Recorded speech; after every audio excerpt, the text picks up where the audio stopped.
Something ignored, just kicking down all the doors. Guarantee you, boy, if I ask for it, it's gotta be real big.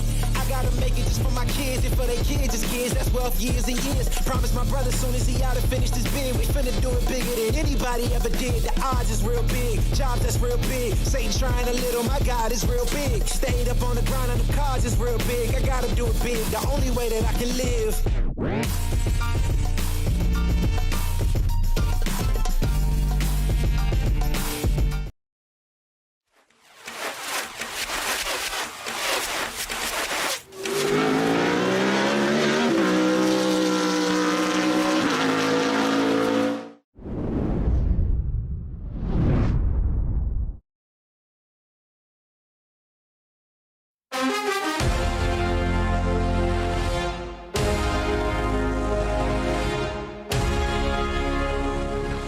Everyone, and welcome to the penultimate round of the IVRA HyperX GT Sprint Series here from the United Kingdom, and Brands Hatch, which is going to be hosting the two races here today. We've got 4 races left in this fantastic championship right now.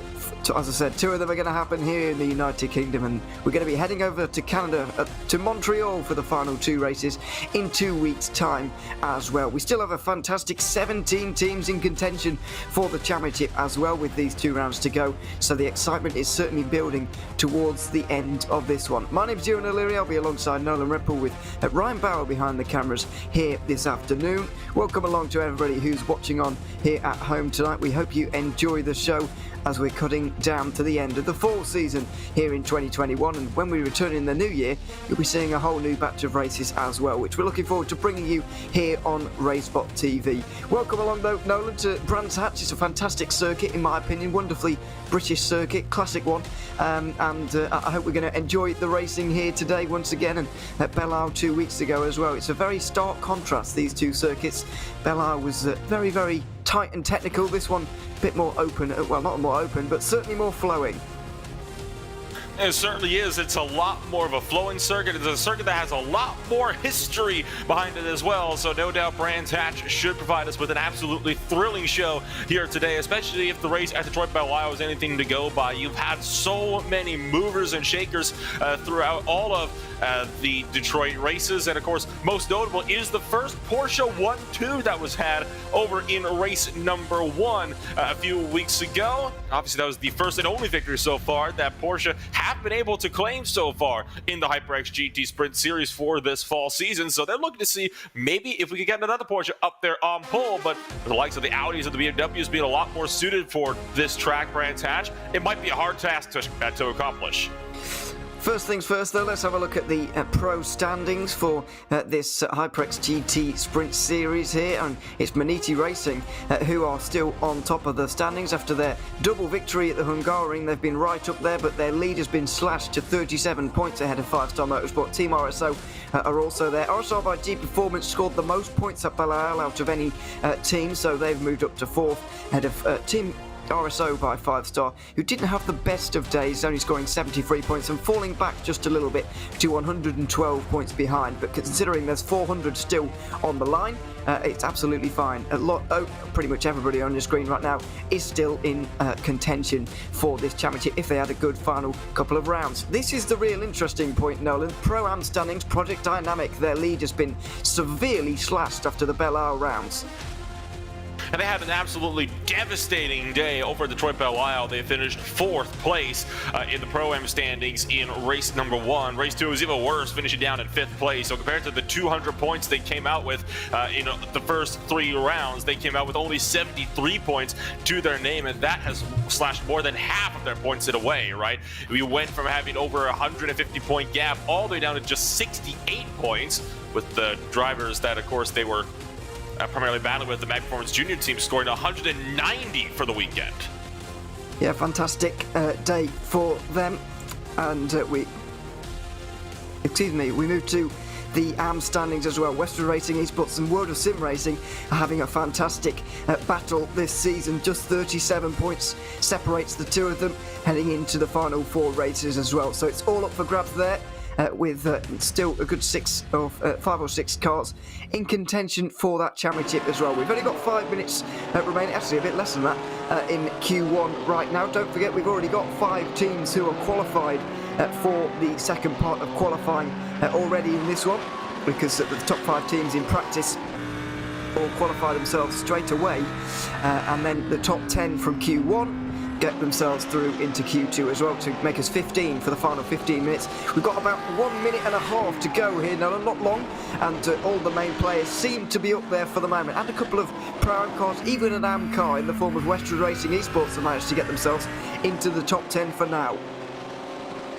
So Andrea Chieza, he'll be up there for the time being. Whether he'll be able to stay there, well, that remains to be seen. Likely still has a bit of extra speed under the Munich Racing number 8 Audi. You'll look back to Cedric Nebelsek in the 197 Team RSO machine, currently sitting 3rd place on the timing boards, the 121.173. That at the moment is 0.2 of a second faster than his fastest practice lap, which was just good enough to be on the cusp of the top 10. Here is, of course, Yannis Albert in the Project Dynamic number 5 Lamborghini, your current Pro-Am points leader after such a horrid day at Detroit a few weeks ago. They are definitely looking to see if they can potentially improve and get that Lamborghini back into victory where they know it rightfully belongs.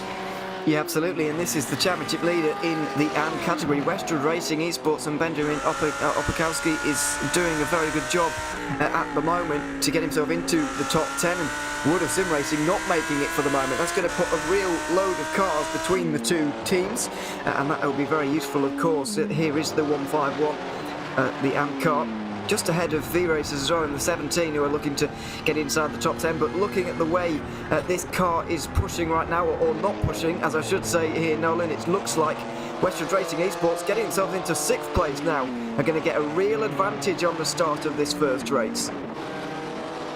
They certainly will. The number 87 Audi Yard LMS looking set to lock itself into not just Q2, but also into potentially the top 10 in today's race. And that is top 10 overall, which for an AM car, I will say that's not bad at all, right? We've seen some solid Pro-Am and AM performances over the course of the season. Nothing quite like that, though, thus far. So we'll have to see if we'll be able to stay there when Q2 rolls around and those other 5 cars slice their way through into Q2. And speaking of which, checkered flag flies on Q1. It does indeed, but I do believe that everybody who's on a lap right now will be able to complete it still, and so we'll see the 172 car in a few moments' time, 17th place at the moment, trying to get inside the top 10, but sliding a little bit out of that turn where you come off the Indy circuit and onto the GP layout, which is at Surtees Corner, of course, and pulling over to the side of the road, not going to be going through there. So it's Team RSO by 5 Star who take the provisional pole, I guess you could say, or the lead through Q1. Max Torg Husfeld got himself off to a very good start, and this is the perfect way for them to start, really. I know it's only Q1, it doesn't matter too much. However, they didn't have a great performance at Belle Isle, only 73 points 2 weeks ago, and so they're bouncing back with a vengeance here, and it's good to see.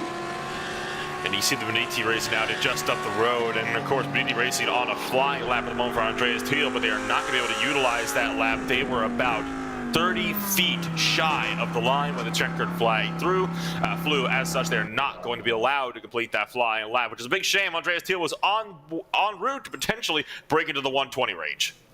Yeah, absolutely.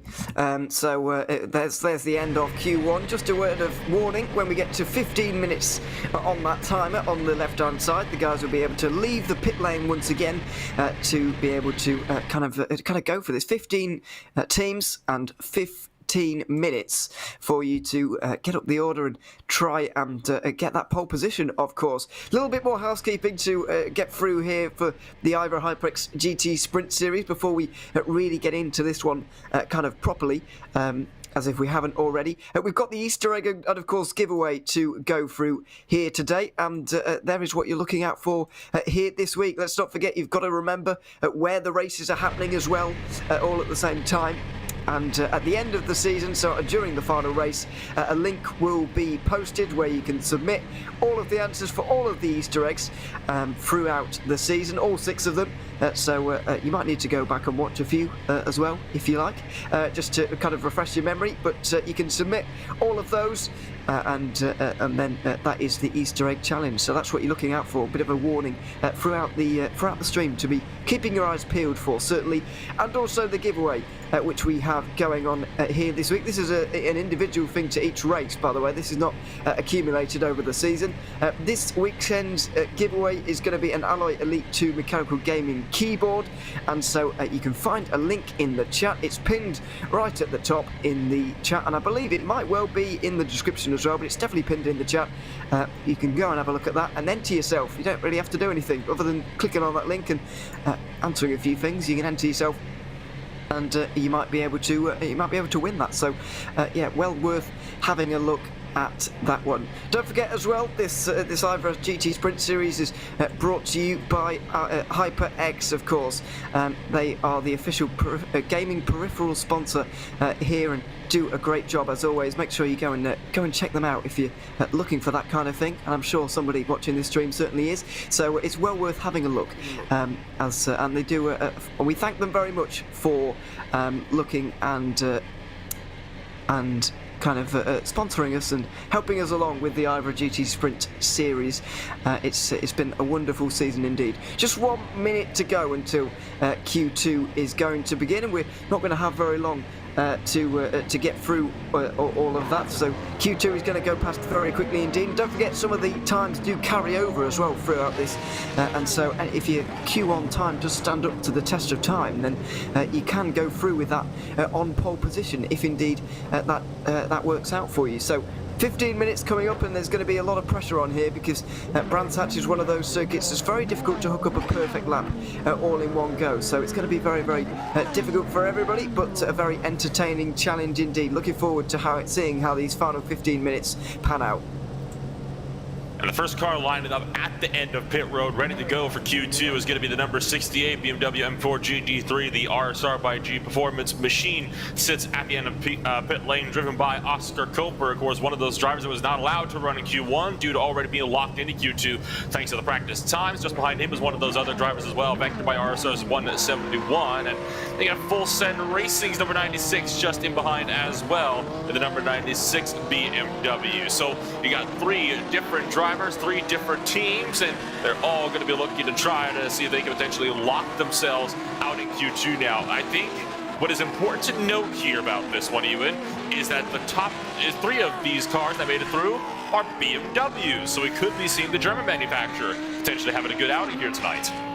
Yeah, absolutely. I mean, we saw Audi 1-2 at the front of Q1 there with the RSO by 5-star Maniti Racing, and we actually had 3 Audis in the top 3, didn't we, with the other RSO car in 3rd. So you'd think that Audi were doing very well there, but maybe BMW is going to be the car of choice. Just to run through all 5 of those teams who got through because of their practice performance, because we weren't on air for the end of practice, but we can tell you that obviously, as you mentioned, Full Send Racing made their way through. The 69 car RSR by G Performance made it. The 68 RSR by G Performance also made it through. Pure Sims and the 116 made it, and so did Vector by RSR 171. So RSR getting 3 cars into the top 5 in practice. Very good job from them indeed. The other RSR car, the 172, qualified in 18th position, so they're going to start 23rd, you would imagine, on this race. Not the best Q1 for them, I'm afraid, but for that team to get 3 cars in the top 5 of practice has really taken the pressure off for the first part of qualifying for them, and they can really go for it now, so they're looking very strong so far. And Oscar Koper has taken the green flag in Q2, so he'll be among the first of these drivers in Q2 to actually log a time in the second qualifying session. There is Chris Shorter at the moment, sitting 4th place on the boards at the moment in qualifying for the Impulse Race number 63 Lamborghini. And there is Oscar Koper, currently 28th, but obviously has yet to properly log down full time. Has a time of a 2:25.504, but obviously that is also factored in the time he was waiting on pit road for all of those brief moments. So Oscar Koper is quite frankly going to be able to log a lap that is much faster than and much more impressive as well. Currently coming up through the final sector of the racetrack. This is just coming up and over Westfield Bend and down through Dingle Bell up to Sheens, and these are some of the most crucial kinks to get right. Of course, it's so hard to go side by side with any car for you, especially in these GT3s, and they can make or break a lap. Yeah, there's no way, there's no curve on the outside of Sheen curve on the outside there, so that does make things a little bit tricky. If you get yourself onto the grass there, you can find yourself having a very large accident indeed. So only 3 minutes into the second part of qualifying here, but we're already getting the first couple of times coming through. Oscar Koper is going to set us off with the first time with a 21.3. He's going to slot himself into 6th position just for the moment. Impulse Racing 5th place after that first lap, but Marco Jaeger already made it through in the first part. He's just improved upon his lap time quite dramatically there. Pure Sims already 2nd place. Ross McFarlane easily the best of those who got through practice. Clearly the 20 minutes or so he spent just sat in the pit lane has not it's not hindered him at all. Sometimes we do see that drivers taking a bit of time to get warmed up, but he's warmed up straight away and he's straight into 2nd place, although he's just been pushed down to 3rd because of Maniti Racing. Andrea Chieza certainly seems to be on the move. They want to stay on that front row for race number 1, and at this rate they might just be able to do that. So Oscar Koper now sitting 9th fastest at the moment, so not the best of runs that Koper would have had. I think that might have just invalidated the lap when he ran a little bit wide through Westfield at the end of the Derek Minter straight for all of a brief moment there. But I tell you what, they got to pick up the pace, right? I mean, at the moment their fastest qualifying lap is about 8/10 off of what they had in practice. I don't doubt that there's more speed under that BMW, but those fresh tires, they aren't going to last forever. No, they're not, but there's still plenty of time for them to maybe get another set if they want to. On board with Andreas Thiel at the moment. He improved on his last lap for Maniti Racing to bring himself within a 1/10 of a second of the 1.98, and of course at the pole position, pushing once again here, although he doesn't look quite on the limit as he was on his most previous lap, so maybe he'll be pulling into the pit lane this time. And he does indeed, not going to be improving here unfortunately.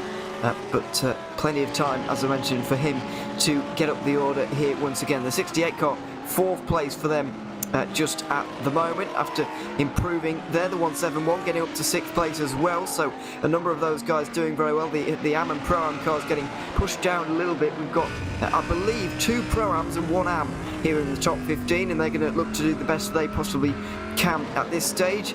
But for the moment, it's 9th place for Project Dynamic. You would expect them to get pushed down just a little bit here in Q2 because some of the real fast runners are obviously coming back from having qualified from practice and so on. So their advantage is going to be a few cars in between themselves and their rivals, but a few cars is certainly advantageous. So any kind of car being in the way is advantageous for them in those categories. So clearly, the 87 having a good day so far to get themselves in 11th place right now. And a lot of these front runners that are out there first in qualifying are now making trips down to pit lane to get some fresh rubber and get back out there. You already seen that a couple of times. And one driver we have not talked about too much is Andrea Chieza in the Man Performance Junior Team's 1111. It is so far the only Ferrari that is up in the field at the moment, and they are actually the team that had themselves that stellar outing at Detroit 1 week ago to score 190 points, and they also took the first win for Ferrari this year as well so far in this fall season for the HyperX GT Sprint Series. So I'll tell you what, Chieza looking to repeat that here tonight. I mean, I did not think it was possible to see that Ferrari up on victory lane, but in the Pro category, they proved me wrong last week. We'll have to see if maybe they could go back-to-back. Yeah, maybe, and they certainly do need to if they want to challenge for the championship here against Project Dynamic. Don't forget, on the left-hand side of your screen, if you're wondering why some of the numbers for these cars are slightly different shades of purple, the very much darker purple is indicating a Pro car. The whiter The whiter number indicates an AM, and then somewhere in the middle of those two colours, as you can see with an example of the 21 car, it's kind of white and kind of purple at the same time. That's a Pro-Am car as well. So be looking out for those on the left-hand side. That's how you can easily tell which car is in which category, because I know it is difficult to keep up with from time to time. So the top 15 at the moment, covered by less than a second. That is very impressive, actually, considering the kind of difficulty of this circuit. It's a short one, but it's a very difficult one all at the same time. Simtech Motorsport are currently 15th position, just under a second behind, but if you go up to 13th, Full Send Racing only half a second off. It's very, very close up towards the front right now as we're about halfway through Q2. You get the feeling, though, as you said earlier, that there is more time to give here for almost everybody.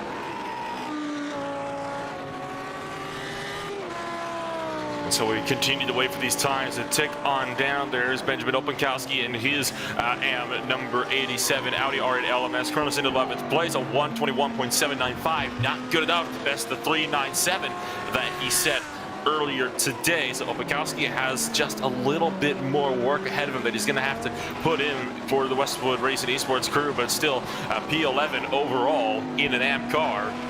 Definitely no small feat, to say the very least. And there is Andrea Chieza. He was one of the Audis that came on down. He got some pressure over earlier on. He is now putting down the pressure.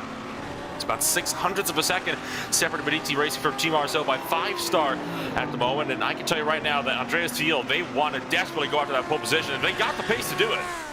Yeah, they absolutely have, but 6 tenths down on that previous lap there on Team RSO by 5 stars, so they're going to need a little bit more of an improvement than that, but it's a very small margin at the front of the field right now, less than 1/10 of a second, and you can see the pushing that is going on right now, going through Graham Hill Bend there down the Cooper Straight, which is a little bit of a shorter one, and then through Surtees and on to the straight that brings you onto the Grand Prix layout. Out into the forest we go, and the very fast right-hander coming up here at Hawthorns and then Westfield.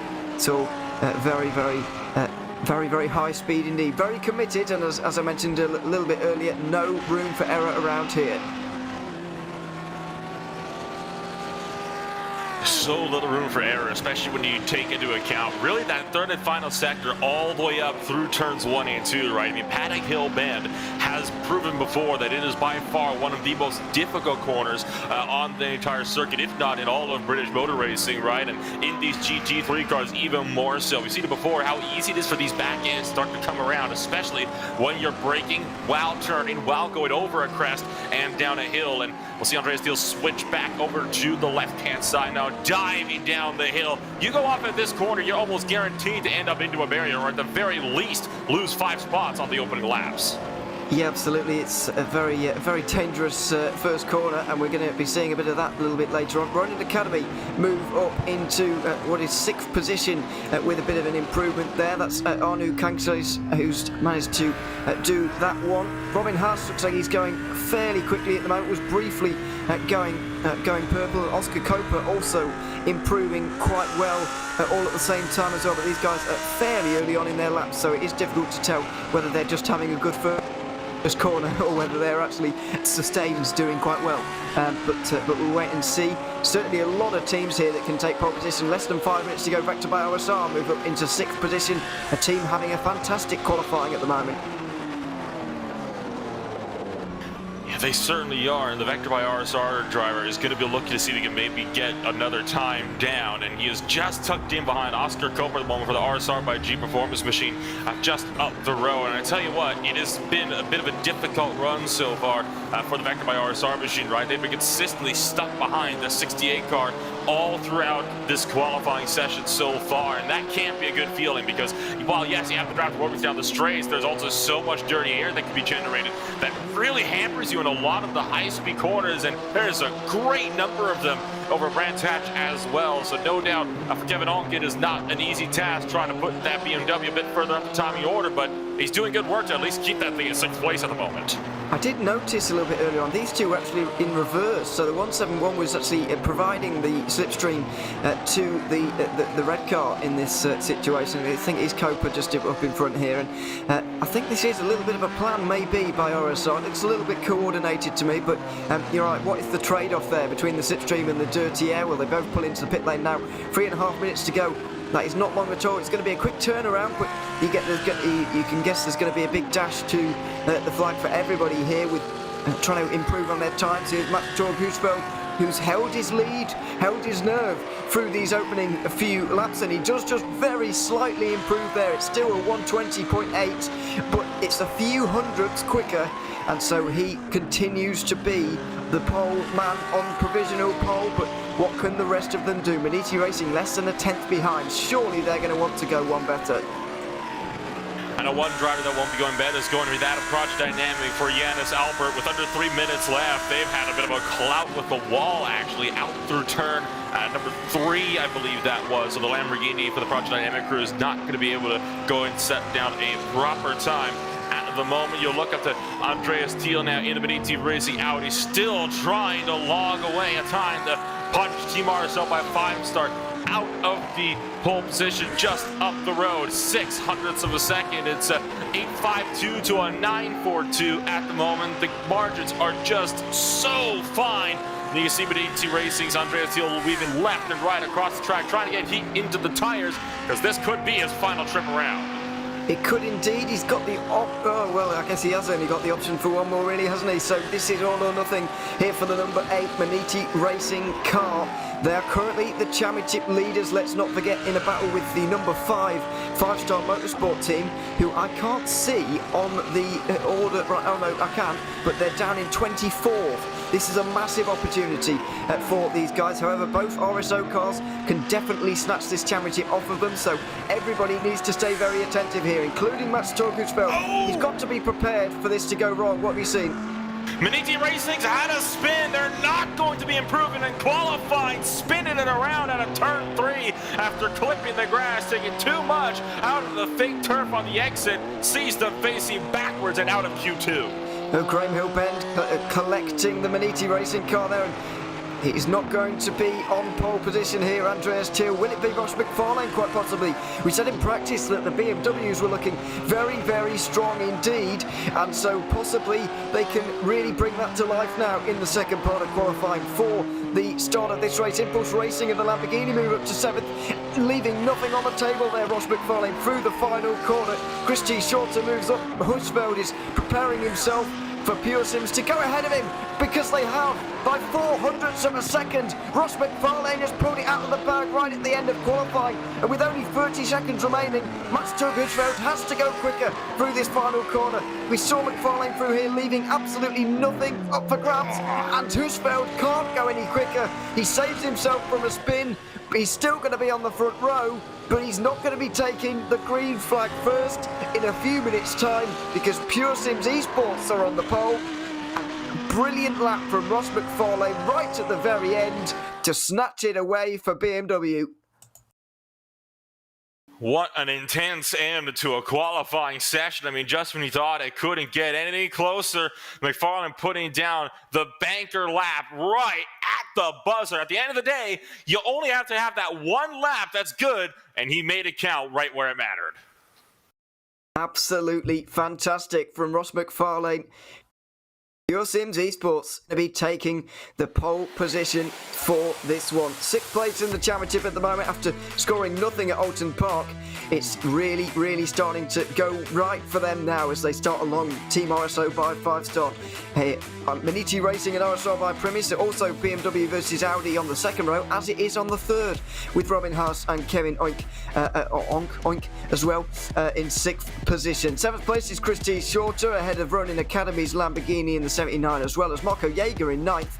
And then we have Full Send Racing rounding out the top 10. The first Pro-Am car is 11th ahead of the first Am car, Westwood Racing Esports, and Benjamin Oppenkoski getting himself into 12th position ahead of Thomas Cope and Andrea Chieza, the second of the Pro-Am cars, in 14th. Then we've got Simtech Motorsport and World of Sim Racing on the next row. Marco Silva just behind them, with Adam C. Wright of BSTV Esports rounding out the 9th row of the grid. To round out the top 20, it's KZR Esports and Impulse Racing as well, with Rusty Spatulas and World of Sim Racing 51 car on the next row. Vector by RSR with the only car that didn't have a very good qualifying there for that team. 23rd for them, I'm afraid.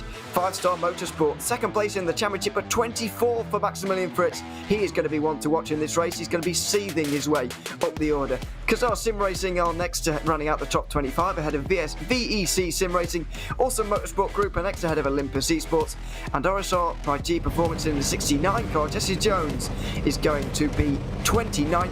And considering the fact that they are 4th in the championship and did the best out of any team at Belle Isle, they're going to be quite disappointed with that. Certainly a lot of teams out of position. Well, I say a lot of teams, a few teams out of position here, Nolan. Particularly Maximilian Fritz is going to be one to watch in this race. I can't wait to see how he's going to try and get himself up the order at a circuit which is not the easiest to overtake at, let's be honest. It certainly isn't. All the long straights of this track end with fast sweeping corners. There really is no hard braking zones that come off of some very long straights. I'd say, honestly, probably the two best braking points you got on track. Obviously, the run down through Pilgrim's drop up to Hawthorne Bend is, a very obvious one being at the end of the longest straight. But other than that, Druids we've seen before can be a very popular overtaking opportunity. But to do that, you need to have a solid run through Paddock Hill Bend first, and as we've seen before, that can be a bit of a tough ask in these GT3 machines. So you got so many different corners and so few where you can actually properly send one up the inside for an overtake, and that should give us quite the entertaining race. As we've seen it before, it's these tracks that have overtaken be a bit more tricky, like Oldham Park, like Detroit, where these guys can really let their skills shine. Well, I thought that Oldham Park was going to be a bit of a follow-the-leader job. It was about 4 weeks ago now. And in the end, we had two absolutely fantastic races. Admittedly, there were a couple of incidents here and there throughout it. In the end, scoring the most points, it was Team RSO in the 1.97. But no, we had fantastic racing at Oldham Park, and we're back into the United Kingdom again, back on home turf for myself. And now very much looking forward to seeing how this circuit is going to race in the end. And still a healthy, nearly 30 cars on the grid as well. We're very much looking forward to this one. Let's not forget, an hour of racing, 60 minutes here for race 1, and then we're going to reverse the top 20 and race again for another hour for race 2. A mandatory pit stop as well, with a driver change between 25 minutes and 35 minutes into this race. Watch out for that one, because this pit entry can be a little bit tricky as well. If you've got someone following you very closely, you're going to have to be quite careful, because it is a bit of a tight pit entry at times, although we don't have that chicane on the entry, which we are thankful for, to be honest. But either way, it is still very difficult. But that's all to worry about in about 25 minutes' time. The next job for Ross McFarlane is to try and control this beginning of the race, alongside a couple of Audis, which are just behind him. Maniti and RSO going to try and take this lead off him very quickly indeed, as is Oscar T. Coper, who starts in 4th position. The Brands Hatch rounds of the IVRA HyperX GT Sprint Series being held for an awfully long time by Ross McFarlane, but we finally get ourselves underway, and it's the BMW which is going to take a car length's lead into the first corner, diving downhill here at Druids and into the second turn as well. The big braking zone on this course, into the hairpin, very wide for Oscar Coper, tries to get up into 3rd place, but he can't quite for the moment. He slots into 4th. Looks like most of the guys behind have got through cleanly as